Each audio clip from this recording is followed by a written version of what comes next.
Hello and welcome to Symbols and Cynicism, a podcast where we talk about all of the things that I love, some of the things that I hate, and this wacky adventure that we call life. My name is Bob, I'm your host, and I'm glad you're here today as we discuss Adventures in Middle School Band Part 2 with Dr. Rachel J Maxwell, preview our baseball bracket, have something neat with Matt, and two-factor authentication. Let's get started.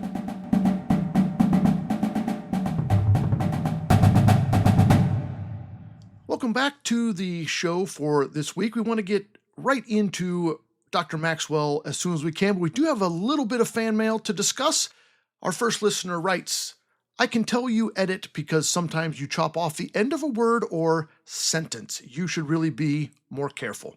This is a reflection of last week when somebody asked me if I always spit out the Star Wars words and names the first time, and I said, no, I edit those because nobody speaks correctly all the time. And in this case, actually, that's just how I talk. Occasionally, I do stop in the middle of a sentence, kind of assuming that you can finish it on your own because the end of the sentence is obvious, so those are not mistakes. That's just my general speech pattern. I will try to do better, but I also figure, why waste time say lot word when few word do trick? Okay, on with the show. Part 2 of our discussion with Rachel J. Maxwell is today. Also, we preview our baseball movie bracket with my good friend Greg Miller. Have you ever had somebody in your life that is better at everything than you? If so, that's what Greg Miller is to me. We met in college, summer before our freshman year. He got the snare drum spot in the marching band that I wanted. That was okay, because he was not a music major and I was, except then he became a music major and he was a better percussionist than me, and he was better at theory than me, and a way better singer than me. He was cooler than me. I had a crush on a girl, and he ended up marrying her. Here's my tip for you. If you have somebody like that in your life, make them your friend. That's what I did, and Greg is now a really good friend of mine, and he's on the podcast today to talk baseball movies. We also have something neat with Matt and two-factor authentication. Let's get rolling.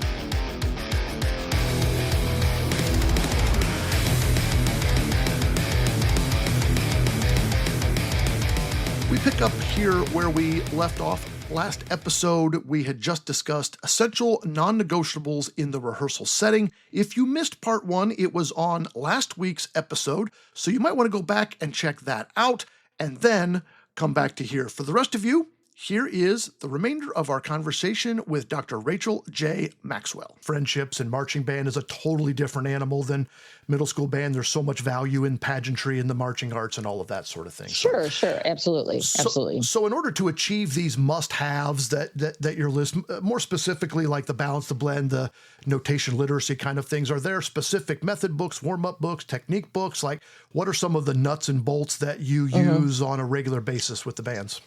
Well, we developed a lot of our own warm-ups. One thing we do is I have these like scale grids where we use the first 5 notes of all the major scales, and our beginners learn all 12 major scales, but only to the 5th and down, because range-wise, they can all get around that, and then they start learning some keys, and they learn all the weird notes, and they do learn a chromatic scale, a full octave eventually.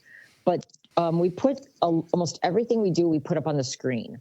There's very few things they're going to read just off their music stand, because I've discovered over the years that a lot of problems come because the student is not tracking correctly. They're looking at the wrong spot. They're distracted. They're looking at their neighbor's foot or whatever. So almost everything we do is on the screen. So I have these grids where it has 1, 2, 3, 4, 5 across the top. And then on the side, it has C, B flat, F, E flat, or E flat, F. Then I've got the notes in capital letters in like a matrix. And so I can say, everybody find, and they teach them, this is the flute line because you're in C. This is the, they learn that. Everybody find note 1, and we make sure we all know what note 1 is. And we learn our scales that way. So then everybody's in the right place at the right time. When we learn rhythms, everything's projected up at the board so that I am showing them how time passes across notes, and we use a Rhythm Bee program that's been used really widely in Texas, where it shows note reading with a cursor going across it. It's a computer program we really like. We use Smart Music a lot in class to show like a workbook assignment so that they can learn, like, here's where the beats are. Here's how long that note lasts. They understand the relationships visually and orally of how to read and track across the music. That has done wonders for us. We use a harmony director, like if we're not using a harmony director and we're in a practice room or something, we're using a keyboard or we're modeling. But a lot of times I like to use a keyboard because I have my own nasty pitch tendencies on some of the instruments that I don't need to pass that generational trauma, onto somebody that I play all my, D's sharp on the trumpet or whatever. They don't need, they need to recover. So we use the harmony director a lot, and we've got one in each of our big rehearsal rooms. We use a click a lot because it keeps us honest as far as where things are. And it gives the kids an exemplar. This is what this sounds like in tune. This is what the time is. Match that. We use a lot of modeling in our own. We'll play or we'll have a student play. I mean, the research shows that if we model, kids are more likely to model back to us accurately. But if we have a student model, especially one that's of moderate ability and they do it successfully, it gives kids a lot more confidence who might be those middle road kids to then be confident enough to then play for me individually. So modeling has to happen. Like whatever beginning class is in front of me, I'm playing that instrument with them, the whole class. The other thing is we hear the kids play individually a lot, like almost every day at some point, and it might even be just one note down the line.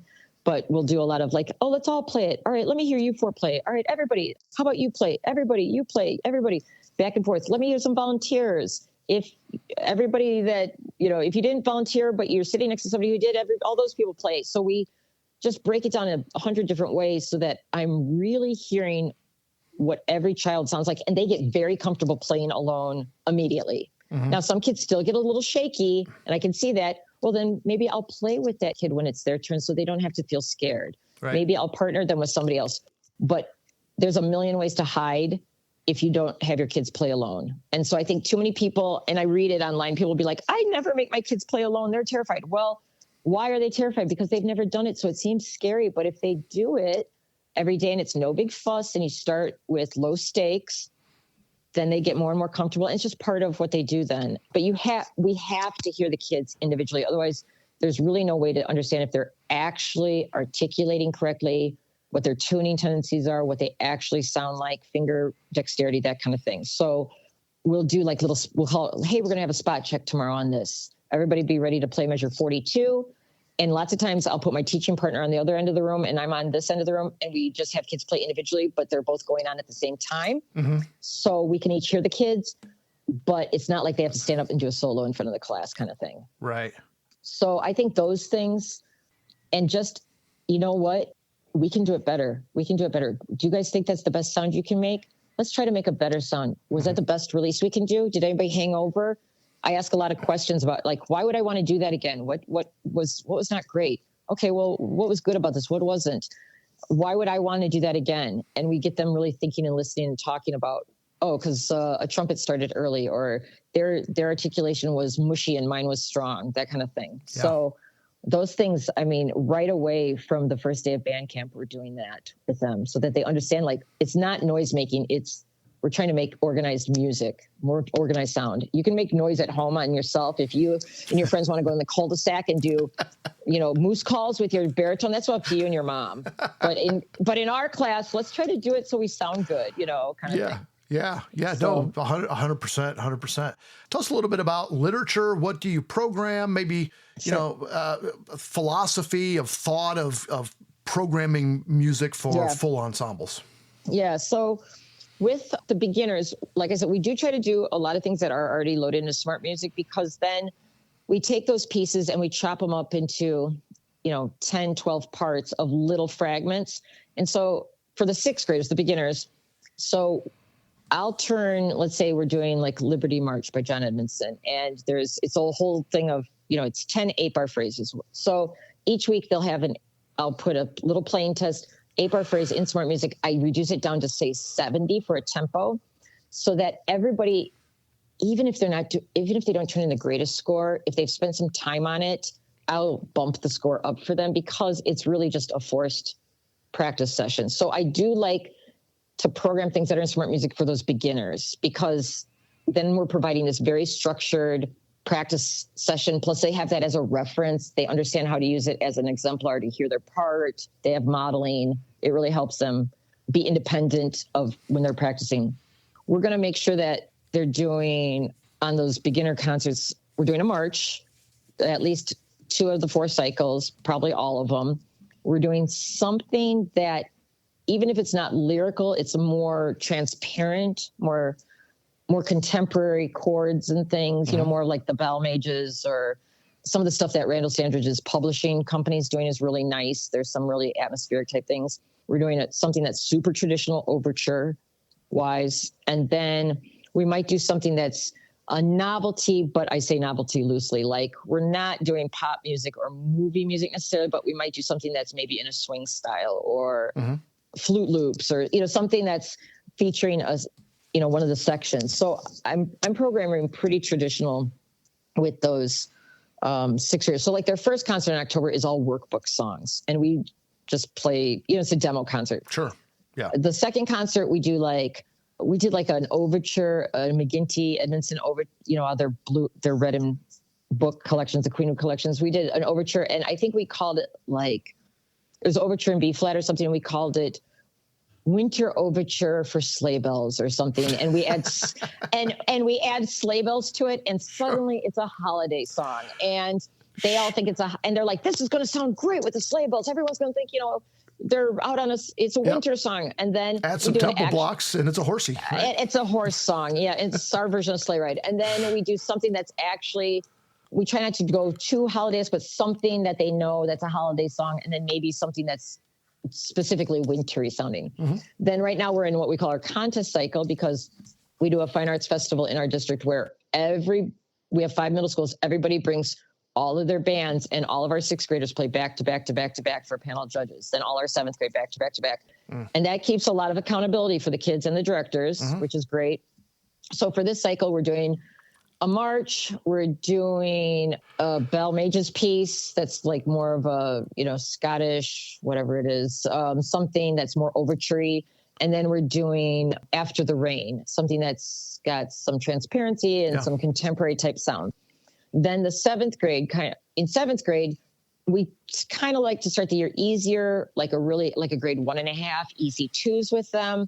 Kind of the same pattern. We have the 4 concert cycles with them, but we really push, especially on this winter and this contest cycle, that we're going to do a traditional march. We're going to do something that's beefy in the form of an overture or a multi-movement work. And we're going to do something that is either like contemporary, like, I don't know, kind of like a cool piece, I say in quotes, or something that's really emotional and lyrical. So the 7th grade right now, for instance, is doing Capstone March, which is newer, Akari, but it's traditional sounding. They're doing French Folks Suite, the 3 movement work, and then they're doing like Dragonstone is like their cool piece. And then the 8th graders are working on Aces in the Air, West Highland Sojourn, and Infinity Big Cottage Coldplay. That's the wind ensemble. 8th grade's doing Nordic Sketches, Kurnow Overture, and a traditional march. So I really try to program some old-timey composers, because there's a very specific sound that bands had when you're playing a Swearingen or a Kurnow or an Edmondson or those guys. It's scored different, right? Right. When you're playing only, and I love the Standridges and the Bell Mages and the, you know, Tyler, blah, blah, I love all the new stuff. However, when that's the whole program, it's a little bit too much Cool Whip and not enough baked potato. And I try to really, I tell my colleague, you cannot play the same composer twice on a program. There's enough music out there. So, you know, we're not doing that now. There's enough music now that we are also programming, maybe making sure less represented composers are on that program. And it's happening much more naturally now that, you know, Michelle Fernandez is on there, and Cottage Copley's on there, and Gerard Hull's on there. And, you know, so there's enough literature out there now that we're really being able to showcase a diverse kind of composer arc instead of just, you know, the traditional white guys, you know. So, however, there's value in what they write too. So I want to make sure there's kind of an old-timey traditional, you know, where maybe the color and the voicing's a little brighter, a little higher, a little more challenging to make things in tune. Because there's a way music is written now that it makes it a little easier to get your band to sound good. And that really hurts kids that then when we get into wind ensemble and if they want to go on, they really don't know how to tune those octaves or fifths or things above the staff if we don't explore those pieces and we only do contemporary stuff. Yeah, you touched on the underrepresented composer. I feel like 10 years ago to see, a female composer that wasn't Anne McGinty or, Sure. A person of color was pretty rare. And there, I was on board really early with that. And you used to have to dig and dig and dig to find music written by women or people of color, et cetera, et cetera. And like, praise whoever, like it is so much easier now. Part of that is with like Murphy Music Press and some of the public houses that are online. I mean, it's just self-publishing is a much bigger deal and they get their names out there. And I also think what's really great is those composers are writing grade 2 stuff. Yep. You mentioned Gerard Hall. He's got a ton of stuff out there for younger bands. They're not just writing it for North Texas Wind Ensemble and the Marine Band anymore. They are writing stuff for middle school because they know that 1,000 middle schools are going to buy that piece potentially. And absolutely. Where, before, like, to find, like, Julie Drew had a couple, like, she had, like, the bonsai tree, and that was really it you could play with your junior highs. Yeah. But once we started being more intentional, I think, in our programming, then we start buying these different composers and programming these different composers. Then that encourages them to produce more work and other composers to produce more work. And so now the market is getting healthier where I'm aware of it, of, who the composer is when I'm picking my program. Yep. And a lot more naturally, it's falling into place that there's just wide representation, just based purely on, I like this piece. Would that fit in? Oh, and it happens to be a woman, and it happens to be a composer of color, because the repertoire now is starting to be just a little bit deeper in the quality. Now, that said, having commissioned works and worked with women and composer of color, they certainly don't want to be played because they check a box. That's insulting. Right. So it's always been, does the piece fit? And can I find a piece that fits, instead of just be like, well, I have to play a woman piece. I mean, how insulting is that? Like, well, you got hired because you're a woman. Well, no, I mean, I'd like to be, or just considered. And if it fits, great. So that's really been great that, and we try to do a thing where, like, we do share the composer information with the kids, and we'll put their bio and slap a picture of the composer up on the screen. Yeah. So we don't even have to talk about what makes this composer special or unique. They read their story, and we talk a little bit about their background. They can see a picture of them. At Christmas time, right before Midwest, Gerard Hall did a residency in our district where he spent a few days with us. And so each of our junior high bands was working on one of his pieces. He came in, worked with the kids, told his story, hung out with them. And so then for them to meet a living composer who also is a Black man, who's also a younger man, who's also talking about his journey, was really great, because it doesn't have to be the center of his story. It's just part of his story. His center of his story is, I'm a composer and I like writing for bands. Right. And here's who I am. Right. And so that was really effective for our kids. Really enjoyed seeing that. Laura Estes came in the year before. Katash Copley's doing the next commission for us. Omar Thomas, we commissioned Julie Giroux. So we've tried to commission pieces where maybe it's not the person who's always getting a grade 3 piece played or isn't writing grade 3s or 2.5s. So that was our intent originally with the commissioning projects, was like, what artistic composers are out there who aren't writing for either middle school or smaller high school programs, that us funding that could help, stretch that repertoire out to a wider net of ensembles. Sure. And so that's worked out great for us. Yeah. Yeah, look, I could talk about band literature all day, and this would be a 75-hour podcast. I do want to apologize. The only reason you're on this podcast is because you're a woman. I need a woman band. No, I'm just kidding. That's awesome. That's awesome. No, just kidding. And I'm old, so the ageism thing, you can check that box too. And so you're like, old. Woman and old, and ding, you're golden. You got me. And you're a horse person. I hadn't had a horse person. And a horse person. No horse people. So I represent. Yeah, absolutely. Yeah. That's funny. So if you were talking to, and you are on the podcast, if you're talking to a young first, second, third year middle school band director, what are the top 3, 4, 5 things that you would say led to your success that they should try to emulate? They need to listen to a lot of bands and a lot of band music. Because I talk to these young directors, or just even older directors sometimes, who don't love listening to bands. And that blows my mind. I love listening to bands and other people's bands, good bands, bad bands. I love band music, hearing it, the colors, the interest, the wide variety of. Go to band concerts, listen to groups, listen to recordings, go to as many, go sit in that festival all day where you hear 15 bands in a row. What did you like? What didn't you like? Start figuring out what is a good sound is, because your college band is not what you want to, that can't be your model. You need to find out okay, what is the best that a middle school band can sound and what's making it sound good. Then they need to be asked, they need to understand. Okay, so that's one. Listen to the literature, make lists, listen to live bands. Why is it good? Why isn't it good? Start making some notes, keep a notebook of these things, keep a planner where you write these things in the back. Then they need to understand that they are coming out of college with the tools to get started. They probably know a 100th of what they need to be successful. And they might seem scary and daunting, but that's exciting, because the more you go out and pick people's brains, listen to the clinic, listen to the podcasts, do that Texas trip where you sit and listen to UIL live all day. What are they playing? Go sit in their band rooms, talk to people, ask them, why do you use that workbook? What do you do this? What works? What doesn't? And then you start forming your own ideas based on the success or failures of other people, and you start collecting that. And then that becomes your own personal taste and your own personal bag of tricks. But people, I think, are coming out thinking, I'm ready. Well, you're ready to start. Mm-hmm. And if you have to be, committed to continuing to learn, that to be hungry to if I find out somebody's doing something really effective and great with their band and I haven't been doing it, it almost is like a punch in the gut.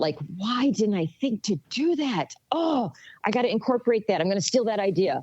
That excitement of getting that good idea and try it with my own kids. Sometimes it's great. Sometimes it's not. That's fine. And trying those things and figuring out, okay, this works for me now. This doesn't work for this group. Maybe it will work for next period or next year or whatever. And just that, not just getting a mentor, but getting a whole series of people you listen to what they're talking about. You just sit and overhear the conversations about things.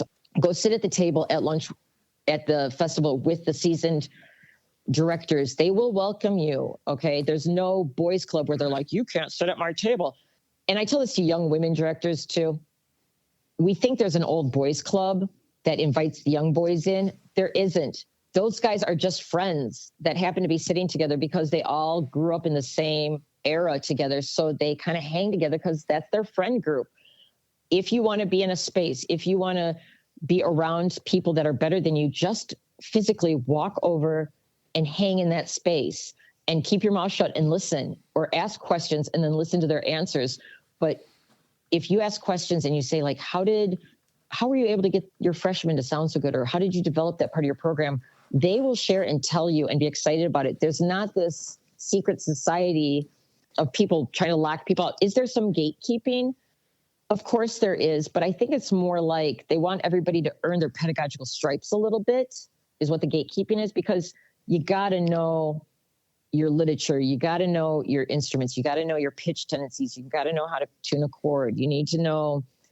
I think you need to know 5, 6, 7, 8 ways to teach every single thing in a piece of music, of how you want that executed. 5 ways to explain how to execute a staccato. 5 ways to execute an accent, because it's not going to click with every kid. So you have to come about it, from different directions. If you don't have that kind of depth of pedagogical knowledge, start listening, start taking notes, go to all the clinics, find one thing you like from that clinic, put it on a Post-it note and stick it on your wall in front of your desk. I think if people do those things, and then my last thing would be record your band as much as possible and actually listen to it, because it is horrifying and painful, but it is really the only way to get better. You have to record, even if it's with your phone, even if it's this isn't ready to go yet, record it. You listen to it, play it back to your kids, and that is worth 5 rehearsals. because all of a sudden they can hear it and you can hear like, ooh, we're not doing what we thought we were doing, or the thing we thought we were doing is hideous. And just that oral awareness for kids to have that, and you to point at and be like, right there, do you hear that? That's what I'm talking about. Or them to make a face at you and go, oh my gosh, I'm sticking out and I didn't realize I was. You have to do recordings. That's critical. And I think if people start with those things, they're going to be in really good shape.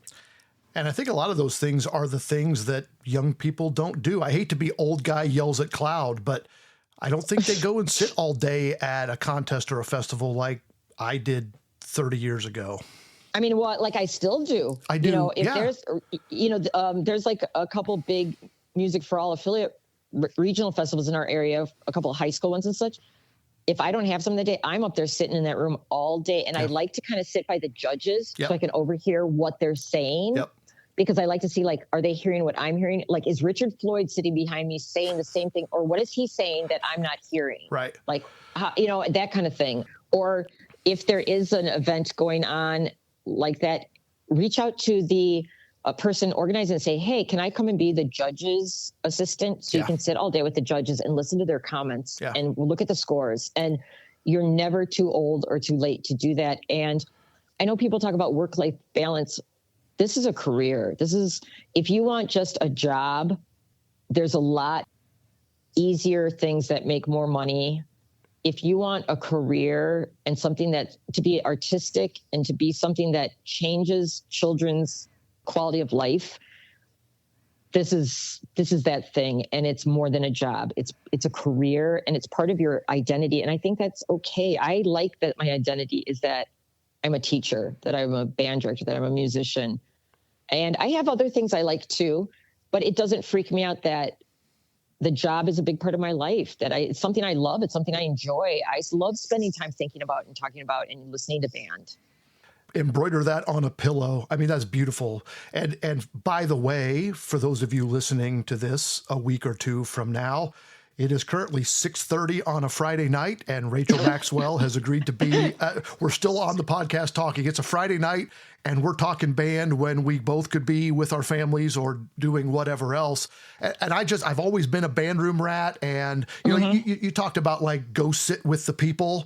And this is a little bit off our topic. For me, when I was 24 and a new band director, as a man, it was no big deal for me to walk up to the old guys and sit down and say, hey, I'm the new guy, teach me. Not literally, but figuratively, right?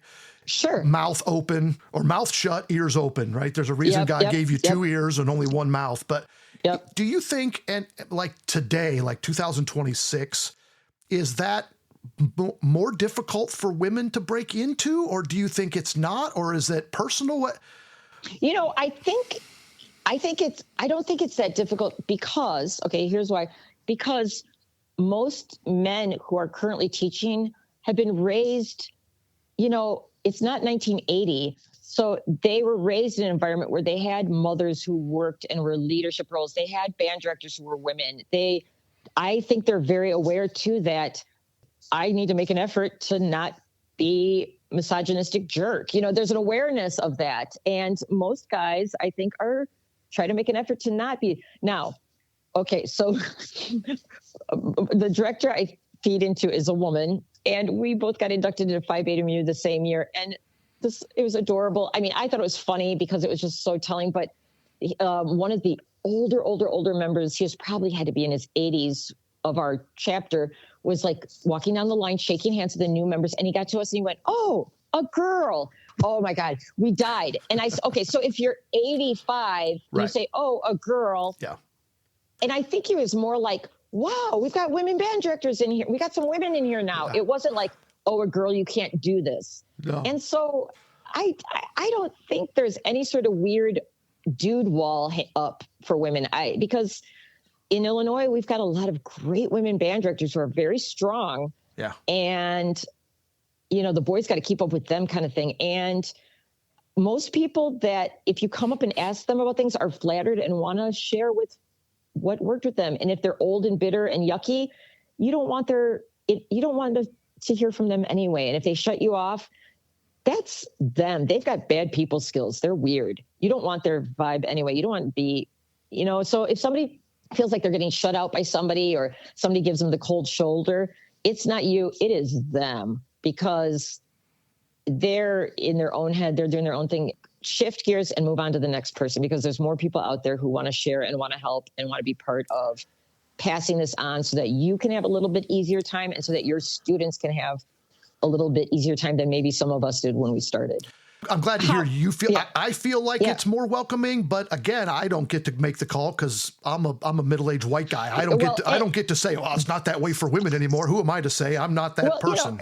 Right. And I think if a woman's feeling that way, reach out to another woman band director and get some tips on how to work through that and get some confidence. But all of us have our own insecurities and our own self-doubts about things. And you kind of have to put on the mask of, a little fake it till you make it. Like if you're scared of something, that probably is the next thing you need to do. And that's how I've been living for the last 10 years, because I was getting older and I thought, what scares me? Mm-hmm. Those are the things that I need to address now. So I ran a marathon. That was terrifying. So I was a runner and I thought I could never do a marathon. Well, I checked that off list because I'm like, I'm not going to go out scared of things. I was scared of the doctorate. And that's why I did it. Because I still had doubts, like a little bit of like, God, did I just fake my way through college? Like that I played the French horn and like could put a sentence together. So the doctorate really kind of kicked my butt, but it was scary, but it's empowering. Conducting clinics. I haven't done a lot of that where I'm on the podium at my age. I've tried to do a couple of those lately, like put myself out there. It's scary, but then that means you need to address it. You need to do it and face it. Otherwise that thing becomes a monster in your head. So if you're scared if there's a bunch of seasoned band directors sitting around, find out from other people, who's the nicest one? Hey, sit with them and say, hey, could I ask you some questions about your program? And if they're a weirdo, then they're a weirdo no matter who's talking to them, if it's a man or a woman. Well, look, anytime you go up to any band director, regardless of race, creed, gender, or anything, and ask them, hey, I hear you have a great program. Tell me about it.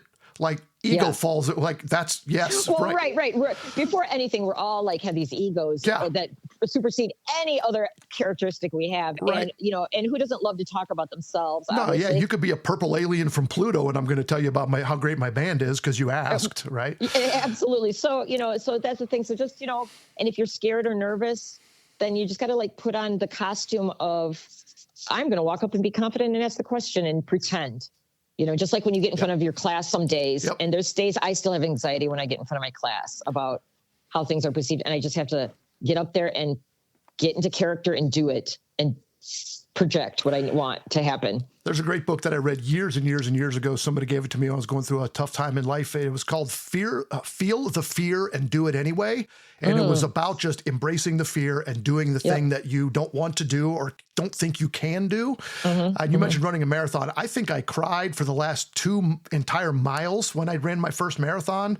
Not because I was in pain. It's just like, I didn't think I could do this. And like, you get to that point in a marathon where you're like, holy crap, I am going to do the whole 26.2 and it might be incredibly slow and it would rain the whole time. So I looked like an absolute fat drowned rat, but like, I can't believe I'm actually going to cross the finish line in 20 minutes or whatever it is. Right. I'm going to be a finisher. I'm going to get the medal and I'm going to not be able to walk down steps tomorrow.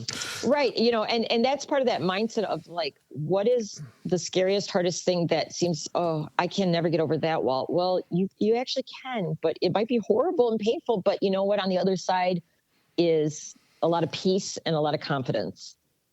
Yeah, absolutely. Rachel, you're incredibly busy, but this has been an incredibly inspiring conversation. Thank you for spending all of this time with us today. Do you have time for some Star Wars still? Oh, let's do it. My dog's staring at me, but I told her name's Marvel, as in the Marvel Universe. I told her, Marvel, I'm not getting off this call until I do the Star Wars thing with this guy. So calm down. So she's looking at me like, it's time for dinner. I'm like, not until we have Star Wars. Okay, so go for it. What do you got? Because I know we've ran over what I promised you. I promised you an hour. We're well over the hour, so I don't want to go into Star Wars. But we do a lot of Star Wars on the podcast. So on a scale of 1 to 10, 1 being, and you're not even sure who Luke's father is, and 10 being you know about Luke Skywalker's evil clone, where are you on the list of 1 to 10?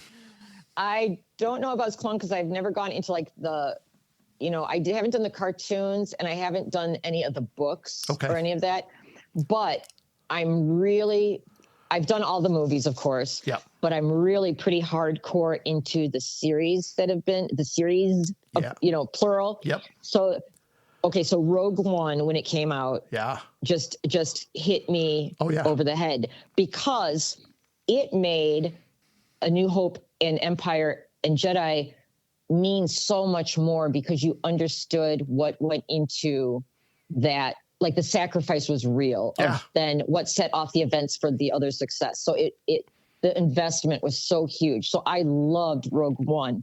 So then when Andor came out, I was like, well, let's check this out. And I watched Andor straight through twice. Like I got to the end and I like started the whole thing over again and then went right to Rogue One. And I think it's maybe the best written, best produced, best acted series I've ever. It's my favorite thing outside of like Wolf Hall and PBS type things.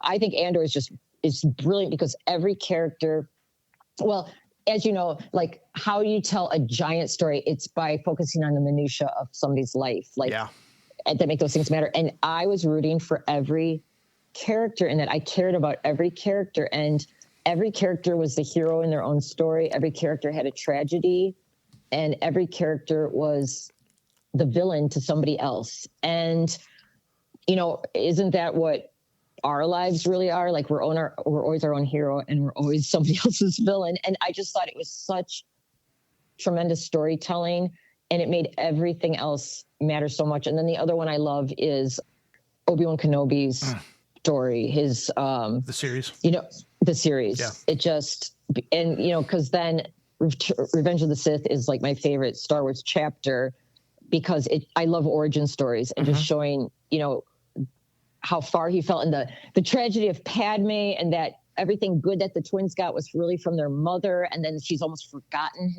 she's just forgotten in the canon afterwards. So I can go pretty deep into the what I know. I go pretty hard. So I think the really beautiful thing about Andor, and I think it's sort of subtle, but I think what makes it so incredible as a series and as a story is that, you watch the movies and the Empire is obviously evil and Sidious is evil, but they're very like big things that like don't impact people. I mean, they do, but they don't. But like in Andor, it's like the one stormtrooper who's like a totally evil cop bully. Like that's a one-on-one. Like I can feel and touch that thing. You can't touch the Empire, but you can touch the evil bad guys in Andor. Or it's, Perrin, Mon Mothma's husband, is kind of like a total just jerk. But you've known people like that. Oh, yes. Or even like Dedra, like her journey of like, why is she making the decisions she makes? And how is she trying to see through this and try to, in her own way, do the right thing? Yeah, you almost feel bad for her a little bit. Absolutely. Oh, I felt bad for her because she's trying to look how she was raised. Look how she went into this. She's working based on what she knows emotionally. And, her experience leads her to those decisions. And we all are just the product of our perception and our own experiences. So, and I, the one thing the doctorate taught me is there's a lot of gray in the world. And I used to be much more black and white. There's a right and a wrong way of this is what I believe. And I got a lot more, well, in light of the evidence, and I know that's an academic thing. However, in light of the evidence, everyone's story is valid based on their own journey. And that, Andor, I thought really showed that beautifully. Like, I can't think of her boyfriend. What's Cyril. His name? Cyril. What a horrible choices he had with that. Some people's best choices are horrible things. Yep. And, like we always said, what would you do if you were in Nazi Germany? Well, we all thought we had a pretty good answer. Well, I would say, because we're not doing those things now. And you can see how in like a story like Andor, not everybody could do the right thing based on their life experience. So I don't want to get too political, but there's things going on that are hurting people. And yet a lot of us are kind of like, we're upset, but we're standing on the sideline, not really doing anything. And how will history judge us as we're living as the hero in our own story kind of thing? Well, yeah. And I was going to bring up Cyril too. That's a great example because at the very, very beginning, they tell him, put that aside. It doesn't matter that those two guys were murdered. And he digs further Yeah. because he knows it's the right thing, and he ends up fired for it. Yes. Right. And so Dedra ends up in prison because she does what she thought was right. And hindsight is brilliant, but when you're in the moment, and look at us, everybody goes, oh, if I could go back to when I was 20, the things you would make, choice you make, and we reflect on other people and historical context based on, well, look at the outcome, what happened. But in the midst of it, in the thick of it, it's really hard sometimes to figure out what is the best thing and what will that ripple effect, what will the effect be and how far out will it go? Yeah, well, it's easy to connect the dots going backwards. It's impossible to connect them moving forwards. Almost, yes, right. yes. So what's your favorite movie? Revenge of the Sith? Is that, you kind of mentioned that? Is that your favorite? I think Star Wars wise, yes, that's my favorite chapter. Right. Yeah, I really like that because I just love the origin story just you see this really hurt, frustrated person. And I really believe we act on love or fear. Almost everything traces back to love or fear. And you can see, Darth Vader became who he was out of fear. Mm-hmm. And, dark things can happen when we're fearful, when we're, so I just always liked his story. It gave me just an element of compassion for the struggles he had and, what he was dealing with. And, as a genius, you perceive the world in a different way. So you can see him struggling with what he knows and his abilities are. And I just found that really interesting, really fascinating. Yeah, I mean, it all goes back to, he lost his mother, and that was the beginning, right? It's all the attachments, the fear over loss is what really is ultimately what turned him to the dark side. And Sidious used that to get to him, right? Oh, well, you're going to lose Padme. Well, I can help you, Exactly. And that absence of love, losing companionship, losing your place, your belonging, that really is what pretty much leads to everybody doing bad things in a lot of, if you look at that. So he's not that different than just a normal person. Favorite character? It's going to have to be Obi-Wan Kenobi. Love him. He is just, I think, the ultimate. He's just such, can I say he's just such a bad and yet so reflective and calm. And I'm talking Ewan McGregor's Obi-Wan Kenobi. Sure, yeah, right. Just such a great approach to that character and just so thoughtful and deliberate and yet struggling with his own path and his own stories. So yeah, he's my favorite. Which if you read the novels, enough of them, he was the Padawan of Qui-Gon. And you watch that first movie, which is not a great movie, but there are elements of that. Qui-Gon is like the last Jedi of a bygone era that still believes deeply in the will of the Force and deeply in, that the light and life Jedi that's the old Republic, that you watch A New Hope, and Obi-Wan refers to that when he's talking to Luke, right? Before the dark times, before the Empire, and that's the old Republic. The High Republic, 1,000 years before the movies.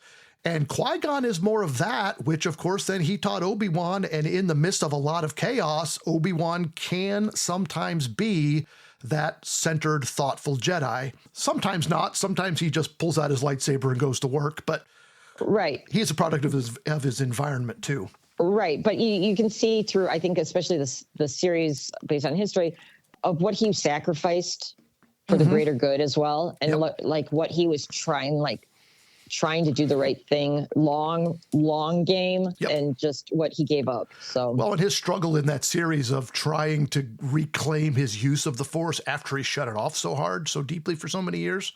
Oh yeah. Really, man, that's intense and heart-wrenching. And I think it's cool that, 20 years, there's 20 years between the movies and the series as far as, real lifespan. Actual time, yeah. And man, he looks great still, And it's just, it was done so well. And the aging and just his character age, not just physically, but just the maturity and the regret. And it was just done I thought it was just done so well and just a really interesting story. 100% agree. And little Leia's so great.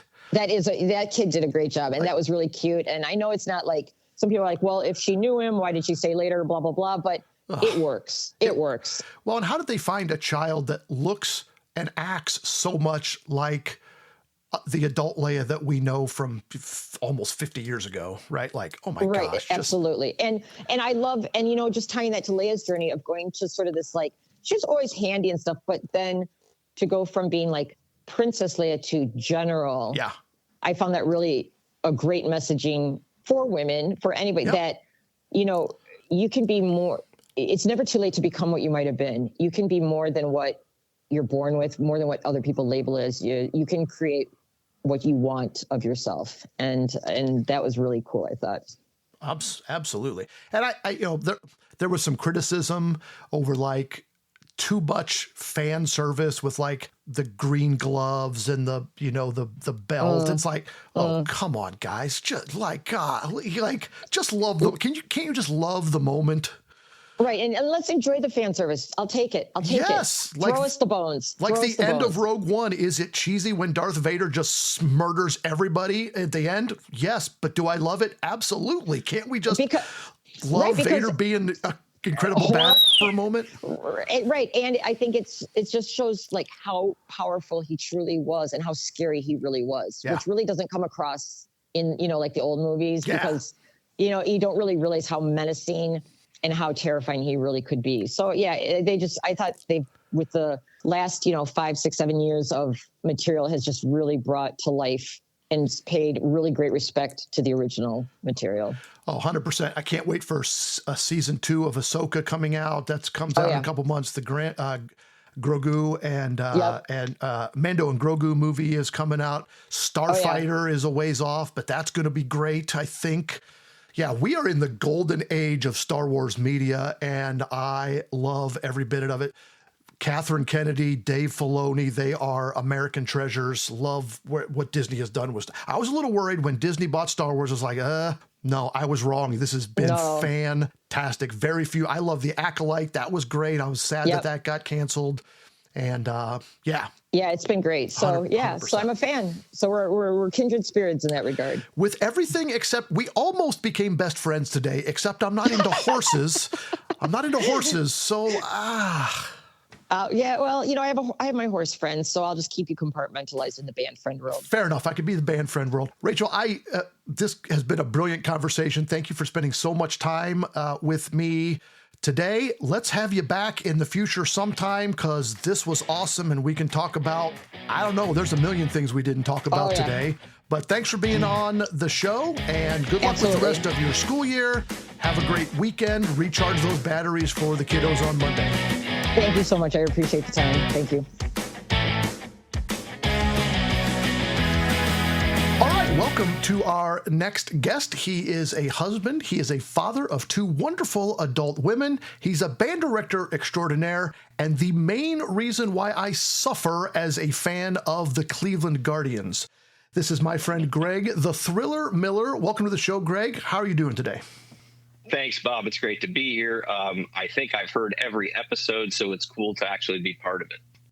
Yeah, you're a longtime listener. You were one of the first ones 2 or 3 episodes in that had texted me, hey, this is great, or something like that. So glad to have you on. We are discussing our upcoming baseball bracket for our March Madness Symbols and Cynicism game.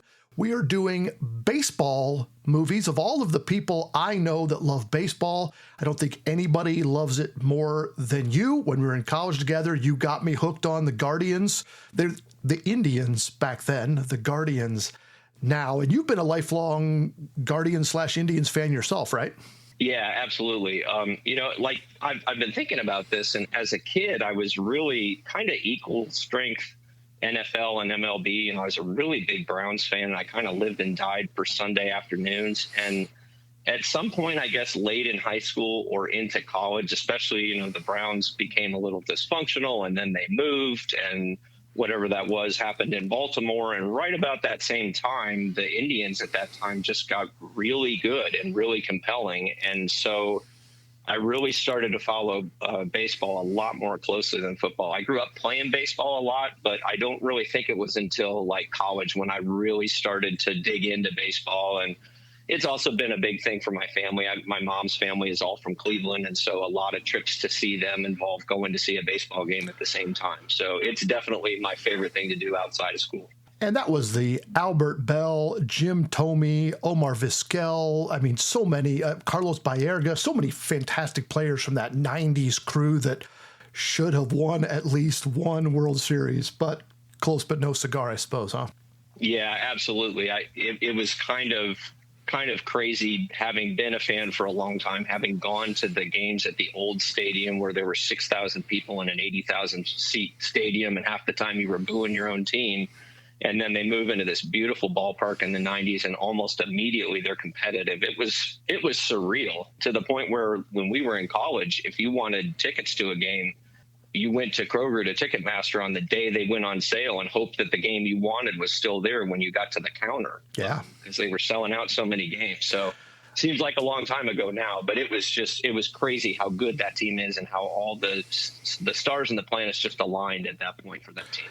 I remember you, me, and a couple other guys went to Chicago and saw a weekend series with the Indians and the White Sox one time. I think we got pulled over on the way home for speeding, if I remember correctly. I think I remember that as well, and I think my last words to you were, "Oh no, don't worry, I'll stay up with you," because we were driving in the middle of the night, and then I think I woke up while the officer was talking to you. That sounds very familiar. I did not get a ticket though, so we got off lucky on that. So let's talk about this bracket. We've got an 8-team or 8-movie bracket. We let ChatGPT pick this one for us. We did swap in one and one out. I don't remember which one we swapped in and out when we were discussing it, but for the most part, this is non-biased. The ChatGPT set these up, and I sent it to you, and I said, hey, I think it did a pretty good job, and you liked that too. So let's talk through these.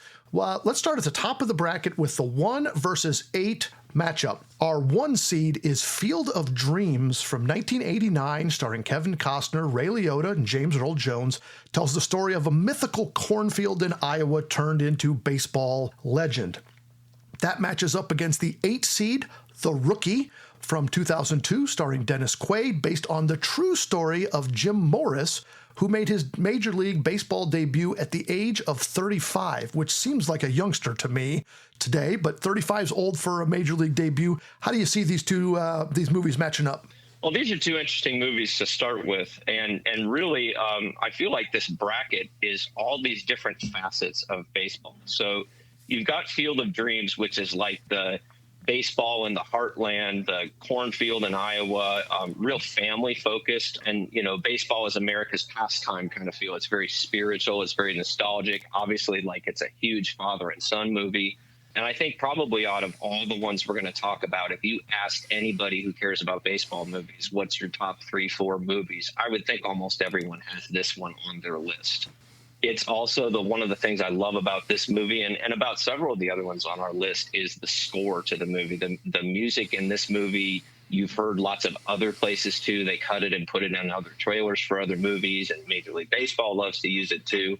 It's not the only great score, but it's one of my favorites. And then, like you mentioned, Kevin Costner, he's made at least 3 good baseball movies. I find him to be a very believable athlete. He doesn't have to be particularly athletic in this particular movie, but there's something magical about him in any of these baseball movies, and I think he's a big part of the reason that movie works so well.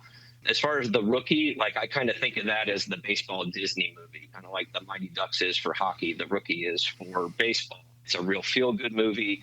It's a movie that has a lot of based on a true story vibes to it, and it's a little more authentic, I think, than some of the other movies we'll talk about. It doesn't sound like they changed a whole lot because they had such a good story, they really didn't have to. Like you mentioned, a 35-year-old pitcher, and he was throwing like upper 90s, having not played baseball for a long time and having been a coach. And so just the chance to see that all lived out, I don't really know that I had heard much about that story. I think I was vaguely aware of it, but it's a fun movie to watch and to know that with a few Hollywood additions and subtractions, it's pretty much what happened. It's a very compelling story. Yeah, and I think I should have said this before. All of these movies are like really great, except for one. I don't care for one, but like these are much watched movies. If The Field of Dreams is on TV, I am probably not turning the channel. Same way with The Rookie. It's just they suck you in. This is going to be the hardest decisions of any of the brackets I'm doing in March. I think this is the hardest bracket, at least for me. And I think you're right. Everybody loves Field of Dreams. Do you know who wrote the score off the top of your head? You mentioned the score. I went, yeah, it's great, but I don't know who wrote it. I want to say it's James Horner, but I may be making that up. That sounds right. Let's go down to the bottom of the bracket, the 2 2 versus the 7. Our 2 seed is The Natural from 1984, starring Robert Redford, Kim Basinger, Glenn Close, and Wilford Brimley. It's about a supernatural talent of a middle-aged, unknown player and his bat that sort of become famous against the number 7 seed, a very different movie, The Sandlot from 1993, starring Dennis Leary, James Earl Jones, and a bunch of kids. It's about the summer of 1962, a ragtag summer baseball coming-of-age story. What do you think there?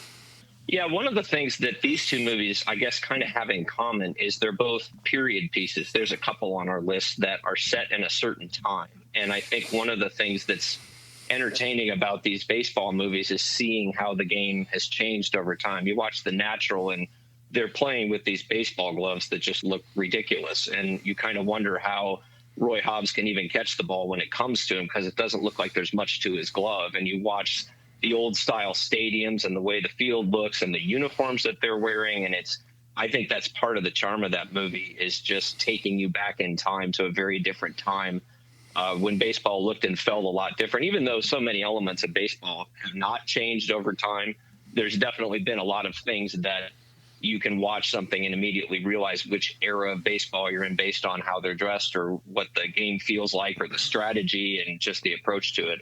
I've always liked The Natural. It's a movie that has a lot of like mythology and symbolism in it. I always feel when I watch it that it's the closest that I come to watching a movie that would be like reading some book that I was asked to read for school. It feels like a good piece of literature with a lot of character development and symbolism and things that are meant to represent ideas. It's kind of cool that there's this fictional team that's set against real Major League Baseball teams. You know, he's playing for the Knights, but then all the other teams that you see are genuine teams. So it feels like it's set for the most part in the real world of baseball. And then as far as The Sandlot, like you said, it's set in the 60s, and you're kind of seeing a different side of baseball at that point. They're referencing Babe Ruth in there, who lived a couple decades before, who most of the kids in the movie seem to know of, but apparently not all of them. It's a very kind of coming-of-age movie. It reminds me of other coming-of-age movies that are around different topics, and it just so happens that this one centers more around baseball. And I feel like it kind of reflects the baseball as a more neighborhood game. You know, in the cities, they would have been maybe just out in the street playing stickball, and here they're out in this overgrown patch, and they barely have enough people to play. But that's the way a lot of us experience baseball, is not the way kids do today in these travel ball situations and having full-blown uniforms and really manicured fields to play on and all the equipment and everything. And so there's a fun part of just watching the way more simple approach to the game, the way that it's set in that movie. Yeah, I mean, I grew up with wiffle ball, ghost man on second kind of rules, because there weren't a lot of kids in my neighborhood. So when we got together, there's only 3 of you. There's a pitcher, there's a batter, and, you know, everybody else is ghost man on second. Did you play ghost man on second? I don't know. I remember. Oh yeah, absolutely. Absolutely. In fact, the house that we're in now, when we were looking to move from our old house to our current house, when we walked out in the backyard, there are 4 trees that are like perfectly placed in a diamond. And one of the first things I thought was like, oh my gosh, we have home plate, first, second, and third base in our backyard. What else could we want? Yeah. Yeah. Or you use like the bush, the telephone pole, the dead patch of grass that the dog peed on, right? That's what we always did. Exactly. Let's go ahead to our 3 versus 6 matchup. I think an underrated movie, perhaps. Number 3 is Moneyball from 2011, starring Brad Pitt and Jonah Hill. This is another one based on a true story of Billy Beane, who is a former player, then turned GM for the Oakland Athletics, against number 6, Major League from 1989. Get this, starring Tom Berenger, Charlie Sheen, Corbin Burnson, Rene Russo, Wesley Snipes, and of course, the great Bob Uecker, about a hapless pile of losers known as the Cleveland Indians. It's not a true story, but maybe it could be. And their quest to win, despite an owner trying to force them into a losing season so that she can move the team. 2 very different movies here. What do you think? Yeah, I'm going to pick it up right where you left off. Like when I was a kid and a movie came out where the Cleveland Indians were actually good, and then the big showdown is against the Yankees, it was almost too good to be true. I just couldn't believe that they were making a movie about a Major League Baseball team and they chose my team. But I guess it was also kind of the ultimate insult, because they wanted something that was so unthinkable that it could only happen in a movie, and the Indians being that good was kind of unthinkable at the time. So yeah, that's the movie that I think of. Like, the first thing I think of with that, besides the Indians connection for me, is just how funny that movie is. And you mentioned Bob Uecker. He's such a part of that. His call on what's going on and some of the antics between him and his color man, who I don't think ever speaks in the entire movie. That gives you a lot of, baseball is a funny game, and it's full of weird people and superstitions and nicknames and things. And I think that movie really captures that too. I also think it's some of the best baseball sequences of any of these movies we're going to talk about. Just some of the scenes from the games and things that happen, they may stretch reality a little bit, but it's also like really compelling action compared to some of these other movies too. And then you talk about Moneyball, and I find it a very interesting movie too. And I think it's kind of grown on me. I had read the book, and I remember seeing it early on when it came on. And like you were saying earlier, it's one of those movies that's on TV a lot. And when I'm flipping and I see that movie, I will stop and watch it for a while. It's all about the numbers of baseball. I love numbers. I love stats. And it's just really exploring that explosion of analytics in the game. And who do you trust? Do you trust the scout, or do you trust the numbers in the computer, which doesn't have a bias? And I just love all of the talking in that movie. I'm a big fan of almost everything Aaron Sorkin has ever done. And his script in that, and just smart people in a room debating things back and forth. They could talk about anything and I'd be interested. But when they're talking about baseball and all these ideas, I think it's a lot of fun in that movie just to hear them ping pong back and forth and talk about trades and talk about old ways versus new ways, and just debate all those things that are very big part of what's going on in baseball right now. I think the chemistry between Brad Pitt and Jonah Hill, you would never expect it to be as absolutely top-notch as it is, but that's one of the things that draws me into that movie, is just the way they play off of each other and the chemistry, and I love that. And we talk about Major League. Is there a more quotable, not just baseball movie, but sports movie? I mean, so many. Still, when the Guardians play the Yankees, I just think someday we're going to figure out how to beat those guys. Like hats for bats, keep bats warm. Are you telling me Jesus Christ can't hit a curveball? I mean, there's so many great lines in that movie. Our last matchup here is 4 against 5. Number 4 is A League of Their Own from 1992, starring Tom Hanks, Gina Davis, Madonna, Rosie O'Donnell. This is a World War II era movie about an all-girls baseball league that forms while the, quote, the boys are away fighting World War II. Against number 5, Bull Durham from 1998, featuring, again, Kevin Costner, but also Susan Sarandon and Tim Robbins. This is about a minor league baseball team in Durham, North Carolina, the Durham Bulls, thus the title, Bull Durham. What do you think about these two?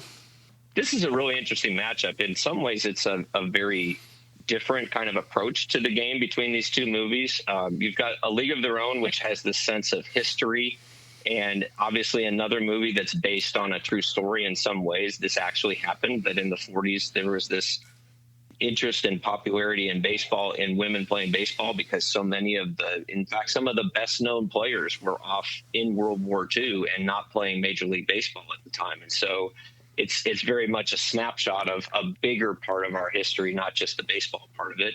And it's also part of baseball's story is that it wasn't initially particularly inclusive. And so whether it's this movie, whether it's 42 about Jackie Robinson and some of the other people, the Indians, being an Indians fan, were the first team with a black player in the American League, and Larry Doby. And so that part of it's interesting, just to see other people getting a chance to play it. I think the performances by Gina Davis and Tom Hanks are really good in that movie, and it's a very deep cast, and it has some more emotional depth than most of the other movies. Just the realness of those characters and some of the issues that they're going through are part of what makes it really interesting compared to some of the other baseball movies. And then you've got Bull Durham, which is more irreverent than anything else, and so well captures this thing that's unique to baseball, this minor leagues, where you've got guys who for a long time, and at the lower levels, I'm sure it's still true, played baseball for a while and then had to work another job the rest of the year because it wasn't their only source of income, because it's such a low level thing, but they do it because they love the game. And there's lots of places, including Ohio, we've got lots of minor league teams that are beloved, and that's the local team, and that's who people cheer for. And they don't get hung up on the fact that they're not the highest level of baseball, and they enjoy watching some of these guys on their way up the ladder. And it's kind of a fun part of baseball that the guys at the major league level have to really earn that. And then you also add in the romantic comedy element of it. That's kind of the baseball romance all in one movie. There's times where I wish there was a little less of that in the movie too, but I find just that setting is unique compared to all the movies. Just how raw minor league baseball is, and all the games and gimmicks and things that they do, and traveling in the bus for all that time. It's just a very different look than most of the other movies at the major league. One of the things I like about that movie so much is you have the Kevin Costner character, who's clearly at the end of his career. He made a short stint in the majors, but mostly he's kind of trying to relive his last bits of glory in baseball at all.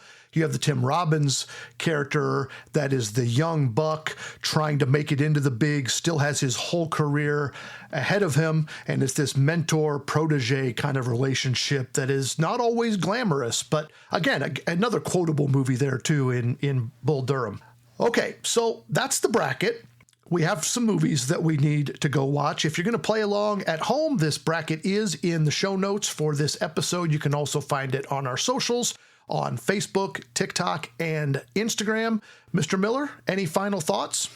Well, if my homework's to go watch baseball movies, then sign me up. It's that time of year. I'm getting the itch. I'm ready to just fully dive into that and get on with the season. Well, it's been 55 and 60 in Ohio, so we're hitting this right at the ground. It's going to get cold again, but for the now, it feels like spring, and I love it. So, yeah, let's go watch some movies, and we'll be back in a few weeks for the results. Thanks for joining us today. Absolutely.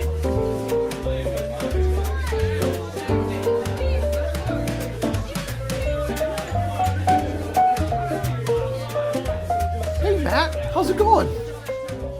It's been a day. Well, happy birthday. Tell us about your birthday. Anything interesting happening today? No, nothing too out of the ordinary. Just doing stuff. Doing the thing. Well, I got an idea. Let's drink some bourbon. I love that idea. Okay, well, we are doing our bourbon matchup. We are 3 seed versus 6 seed tonight. We'll start with the 3 seed. We have Bullet Bourbon. This is 28% rye, 68% corn, 4% barley. It's 90 proof. And I paid $26 for this bottle. I just bought this today. I've never had Bullet before. This is my first ever experience. I've had it before, but it was not, it was before my hobbyist tendencies, I guess you could say. I've had Bullet Rye. I have Bullet Rye in my collection. Yeah. Which is, it's good. I like rye. This is very sweet smelling, very caramely. Oh, you're already smelling it. I'm already smelling it. I'm jumping in, baby. Based on the mash bill with 68% corn, I would expect this to be sweet because the high corn is generally high sweet, right? Yeah. I think the 20% rye might sneak up on you a little bit though. Yeah. Rye, because rye is spicy, right? Yeah. I'm gonna take a shot in the dark, and with our refined taste, Bob, I think there might be a little bit of a pepper taste to it with the rye like that. Would be my guess. Ooh, first sip delightful. Very smooth. Little spice on the very back.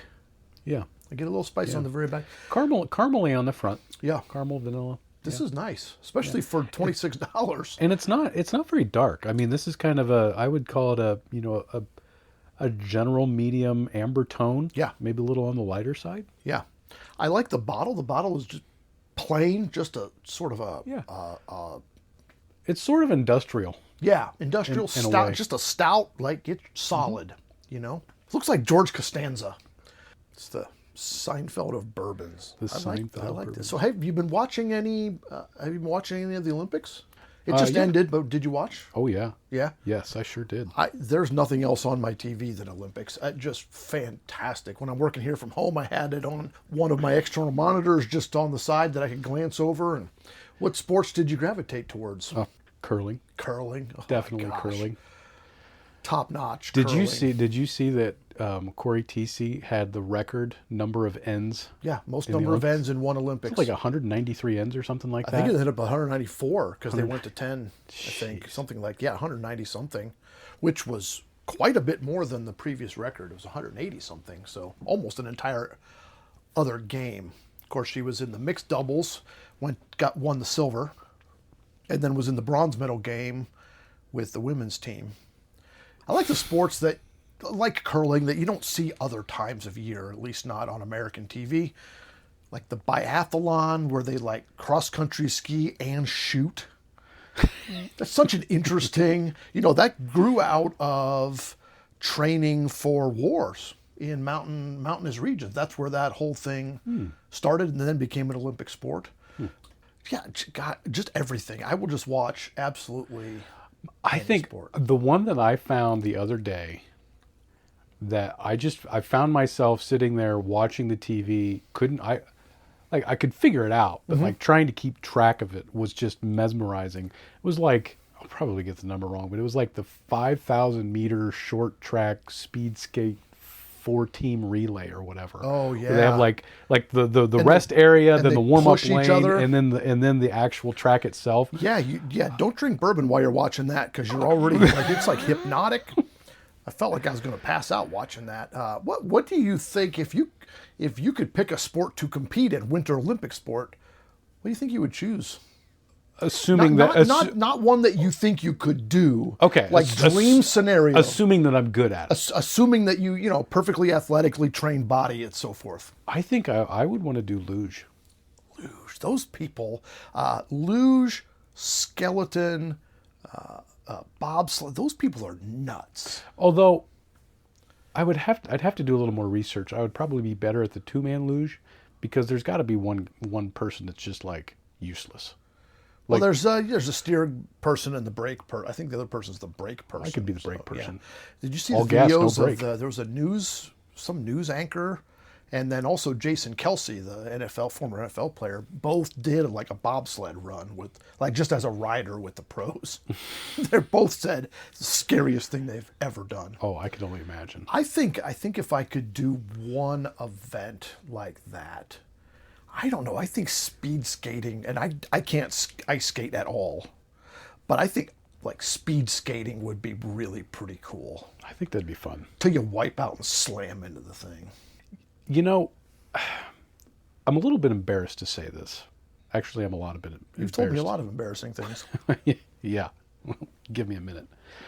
I did not necessarily have a huge grasp on just how rough the ice is for curling. Like, I knew that it was a textured surface, Yeah, and I knew that's why they were sweeping and all that kind of stuff. Yeah, but they call it pebbled. Did you see the videos of them doing it? Yes, I did. They kind of spray it's misted on so Yeah. that it freezes in bubbles. Yeah, very cool. Very cool. What, given your current age, body, and fitness level, not dream scenario, which sport do you think, if you had to perform in, would kill you the fastest? Oh boy, probably. Well, the list would probably be shorter if I would just say the ones that wouldn't kill me the fastest. Well, curling's not going to kill you. I mean, yeah, curling's not going to kill me. Probably not hockey. I mean, maimed certainly, but probably not death there. Downhill skiing. I was going to say downhill skiing, but I don't know that I would get going fast enough for it to kill me. The problem is, I think I would probably wipe out and just keep rolling. Maybe. I think probably. I mean, look, if it can happen to Lindsey Vonn, it can happen to me. That's not. Yeah. Well, I'm gonna break my leg going up to the. She also had a torn ACL on a titanium knee in the other. I think probably luge or skeleton. I think I could get going fast enough to kill me, but then not hang on or steer well enough not to die. So I'm going with luge and skeleton. I think that would be the way that I would die. I don't think with downhill skiing, I would be terrible at it. Make no mistake. But I just don't think I would have the guts to get going fast enough to kill me. I would do like that whole sideways slow me down thing. I don't think that would kill me. I think luge or skeleton. I think I would lose control and wipe out and end up flying out of the tube or something like that. So what do you think about this bullet? How do you feel about bullet? I like it. I think it would be good. Going back to what you said you paid for it, you said $26. 26, yeah. I would say that's probably lock, stock, and barrel for being, no pun intended, for a good price point for this. I mean, this is something that you're going to find at every bar. every restaurant that you go to, they're going to have it. And this is one of those that you can just say, I'll take a pour bullet, and you're going to get it. Well, and at our local store, I bought the smaller bottle because I wasn't sure if I was going to like it or not. But they also have the bigger bottle, and then the rye was also right there Yeah. too, small and big. So, Four Roses. I'm ready to go to Four Roses here. Here we go. Four Roses is 25% corn, so a little more corn than Bullet. 20% rye, so less there. 5% on the barley, which is about the same. 90 proof, exactly the same proof as Bullet. And then this is an older bottle that you had in your collection, but internet tells me $30 to $35 a bottle. So right in basically the same price point Yeah. as the Bullet. Not as much smell. No. And I would say, you know, along the lines of availability, with this being single barrel, because single barrel is exactly what it says. Yeah. You know, this comes from one barrel. Yep. So you're going to get, if you went out and bought Four Roses single barrel today, it's going to taste different than what I have here. Right, because Now, they don't mix the barrels together. Right, exactly. They're not trying to come up with one common standard. Right. It's this specific season. Interesting. Years ago when I didn't like bourbon, Four Roses was one of the first ones that I had where I started to go, oh, I think I could drink that. When we had briskets and brass, and Dan, my buddy Dan, would always bring a bottle. I think I've told this story before, and say, oh, you got to try this, you got to try this. It's just every year, it's just like lacquer thinner. I just couldn't get a hang of it, couldn't get it. And I think it was either Four Roses or Larceny. Those are the first two that I really kind of gravitated to. And this so was like, oh, I think I could actually do this. Basically the same color as the Bullet, too. I mean, I'm glad that we remembered which ones we poured. Very similar color. Of course, the bottle is iconic. Pyramid shape. It's got the embossed rose into the glass. Beautiful bottle. Less industrial, more art. Yes. It's a little spicier. Spicier? Maybe if this is a little bit of an oxymoron. It's spicier, but I taste a little bit more fruit in this than I did with the Bullet. It sort of hits you a little more on the front end, just as far as not spice necessarily, just you taste it more immediately, whereas the Bullet sat there for a minute before it. Which is, again, interesting discussions. I think the Bullet aroma, much stronger. This, Four Roses taste, is a little stronger. It's like the opposite. Yes. And see, I'm a little bit more, you know, in talking about which one of these to use in a cocktail. I'm kind of to the point now that if it's a higher priced or, you know, more of a specialty bourbon, like a single barrel or something like that, yes, they go great in cocktails. I always feel a little bit bad that I'm guilty. that I'm quote unquote wasting bourbon mixed with something else. Now I understand that, you know, you're mixing it with, especially in an old fashioned, I mean, you're mixing it with ice and sugar and a cherry. So, I mean, it's not like you're wasting it. At the same time, I think the Four Roses being the stronger flavor would be a better cocktail of these two. Yes. Because it's gonna cut through Yes. whatever else you're mixing inside that cocktail. I would agree. Where I think the Bullet would get lost in sugars and fruits and oranges and, because at the end of the day, it's still it's an ingredient. right. I mean, it's not just flour. I mean, Right. it's a spice. So you want that. Yeah, you want something with a lot of character is the word I'm looking Yeah, for. it would be like making pumpkin pie without cinnamon. Right.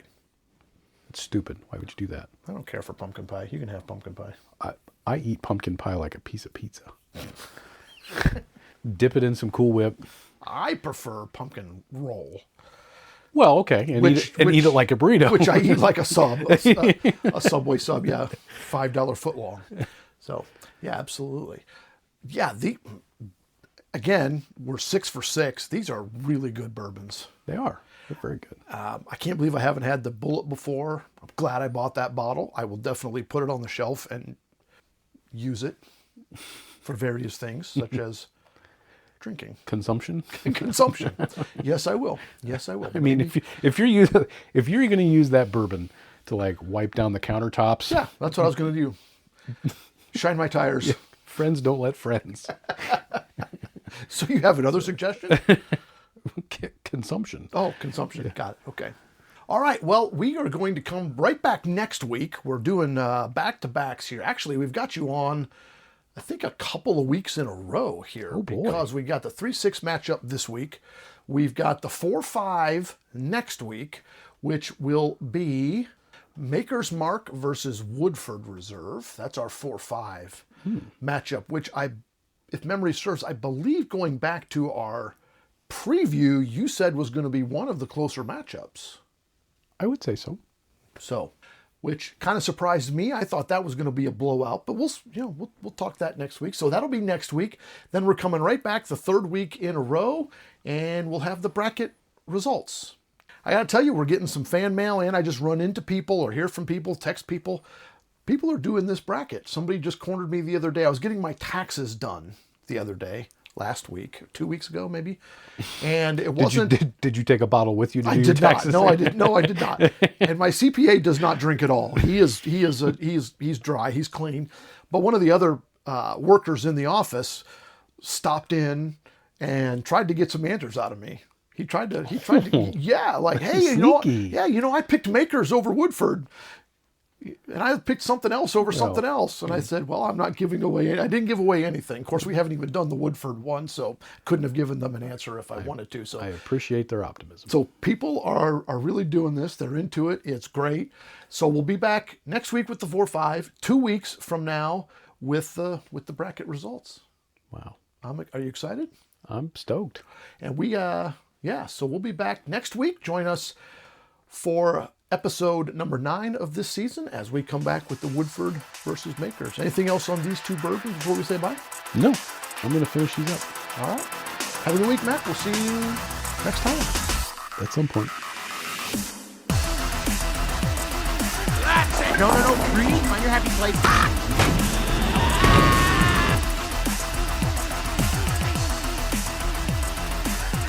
Two-factor authentication. Does anyone have time in their lives for two-factor authentication? And why does that "will remember you on this device" never work?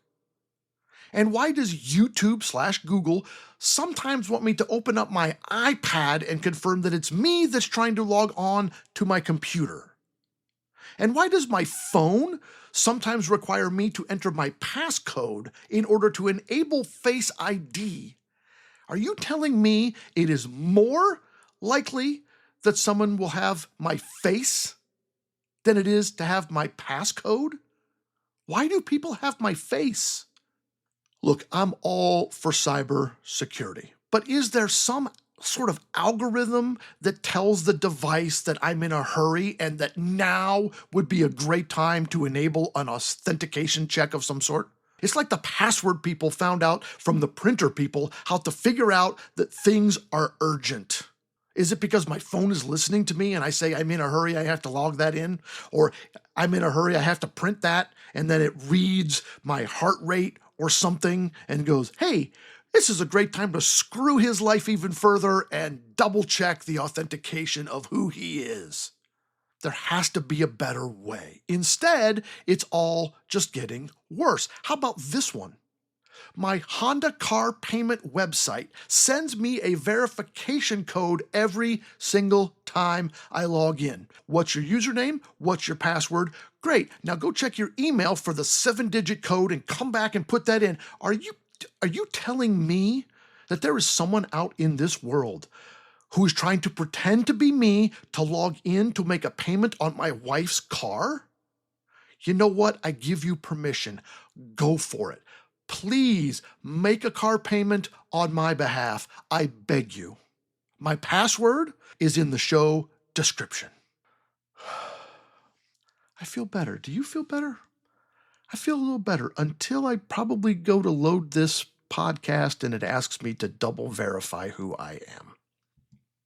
Homework for the week. Sit still. Just sit still. Close your eyes, or not, and enjoy some peace and quiet for 60 seconds. Set an alarm on your phone, because 60 seconds is probably longer than you think. What do you hear around you? Furnace fan? Your neighbor's car outside? Children playing in the street? Just listen. That's it. 60 seconds for 3 or 4 times this week. Do you have a favorite sound? I love to listen to the sound of the rain on the roof. It reminds me of when I was little. We'd go to Grandma and Grandpa's house and they had a aluminum awning. And when it was raining, Grandpa and I would just sit on the porch and listen to the rain over our heads. What do you hear? Do you hear it? Okay, that's the show. Make sure to leave a rating, drop a comment, or send a message on the app of your choice. You can text the show with a link at the bottom of the description. Check out our merch store at themarchingarts.com/RHS. We hope you'll join us next week for our March 4th spectacular and cruise control, people. Cruise control. Thanks for joining me today. The theme music is Superfly, written by me, copyright RHS Music. The show logo was designed by John Suh. This show is produced by my sister, Kathy. I hope you'll join us next time for more reflections and rantings on symbols and cynicism.